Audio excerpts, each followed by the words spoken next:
Did you know that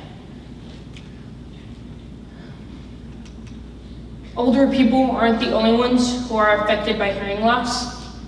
I myself is an example of this. As a junior high student who has experienced hearing loss, it is important for us to be aware of hearing loss and the various misconceptions to come to an understanding that hearing loss does not only affect older people. When I was about 3 years old, my mother noticed a pattern of behavior to where I would cut my ear and get close to the television whenever it was on. Furthermore, she noticed that I was unresponsive whenever she told me something or asked me to do something. My mom and dad eventually took me to Rady Children's Hospital, where I got a bare brainstem auditory evoked response test taken. And the audiologists, doctors in the field of hearing, found out that I had hearing loss. From transitional kindergarten and kindergarten, I went to a school that accommodated for kids with hearing impairments, where I learned a little bit of sign language, which I've forgotten now. All my friends there had some sort of hearing impairment. For example, there were kids like me who had moderate hearing loss, kids who were deaf, and kids who had microtia, a birth defect which can cause someone to not have a fully formed ear.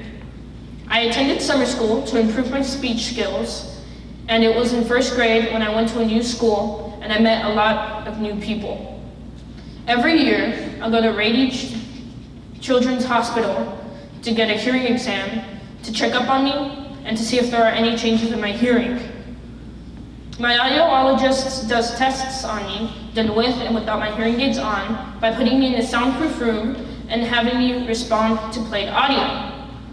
One of the exams that is often done is me having to repeat words that are said in different volumes to see my levels of hearing.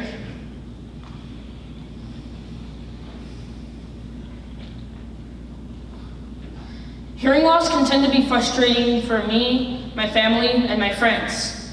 When my hearing aids are off, I can hear when people are talking. I just may not be able to make out the words that they are saying. For instance, if my dad asks me to do something, I may not do it because I didn't know he asked me to do it. Another thing is, it can be frustrating for people to have to repeat what they say multiple times just because I couldn't catch it. The more and more kids asked what the things in my ears were, I realized that the most common thing that they assume is that I'm deaf.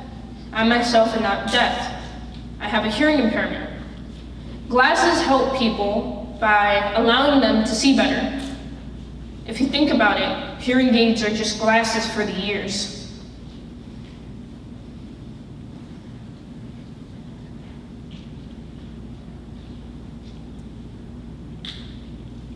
It is important for us to be aware of hearing loss so that there aren't any kids who grow up having trouble with speech impediments and feeling excluded due to not learning much about their own language.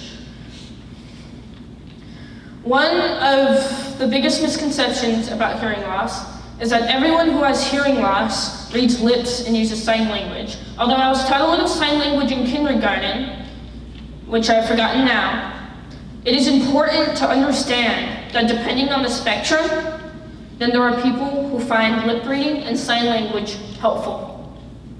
Another misconception is that hearing aids return hearing to normal. Hearing aids do not return hearing back to normal. It just increases volumes and certain frequencies to enhance clarity. One other commonly believed misconception is that the more louder someone speaks, the more a hearing impaired person can understand. It isn't necessarily the volume you're speaking in, it's just the amount of clarity you have. It is important to spread awareness about hearing loss to promote inclusion for all so that no one has to feel excluded.